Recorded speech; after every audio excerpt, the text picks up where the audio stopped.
my name is Shannon Thurner, and I chose essential oils as my CAM therapy.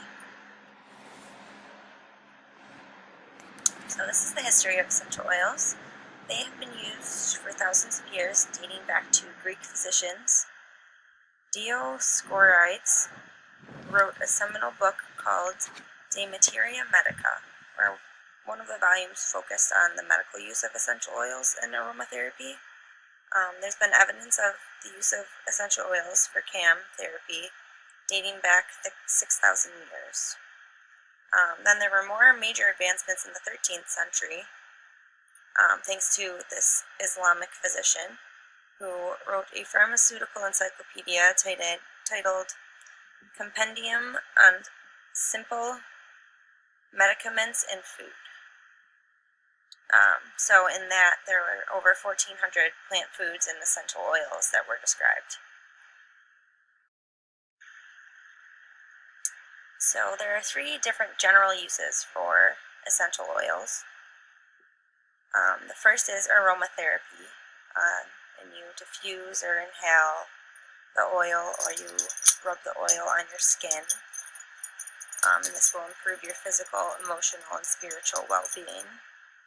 There's a pharmaceutical component where also you rub it on your skin, or you ingest the oil in a capsule. And lastly, essential oils can also be used for cleaning the house.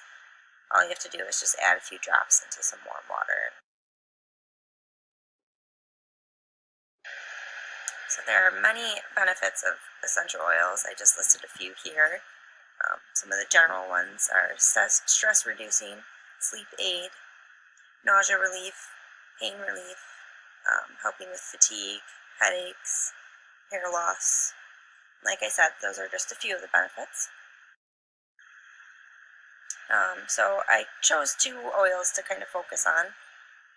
The one is frankincense, and it's one of the many used in aromatherapy. I found a study that discovered that frankincense has inflammatory properties, aids in skin health, and helps relieve stress. The second oil that I focused on was lavender. And studies have been shown that lavender oil can help it with pain and osteoarthritis of the knee, improve the quality of life for dementia patients, reduce pain, improve sleep, and it's found that it has antibacterial and antifungal properties.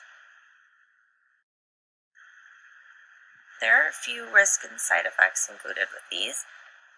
First of all, the FDA does not monitor oil products, so you do not know if the oil is actually pure or if it's synthetic.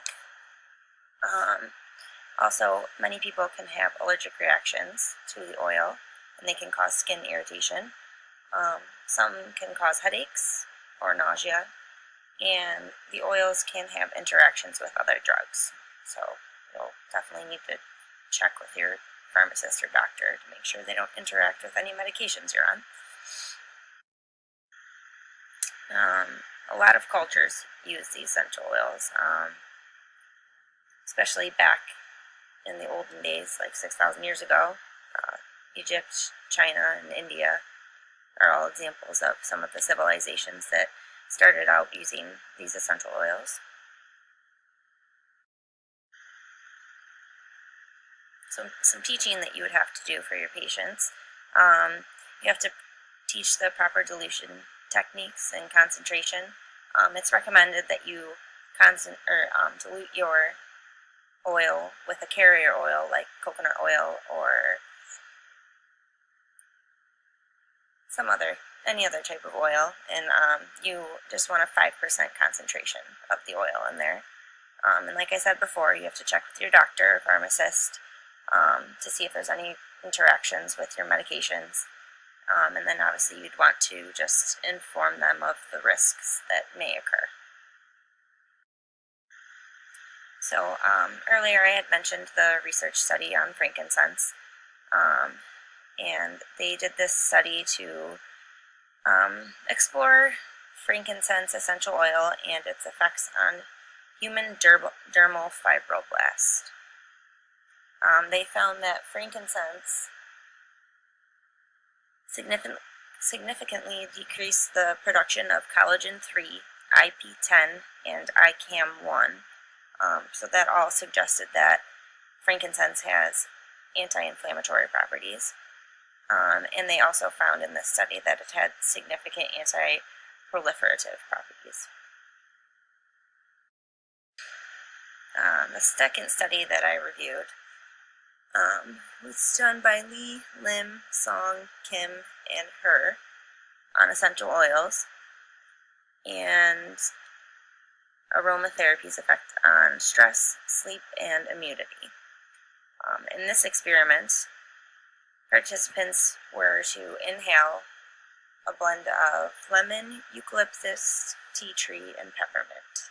So they were using basically aromatherapy twice a day for 4 weeks. There was also a control group in this study that did not inhale any oils for them to compare to. Post-experimental tests were done 2 weeks and 4 weeks after the start of the intervention that measured the stress level, depression, sleep quality, and immune function.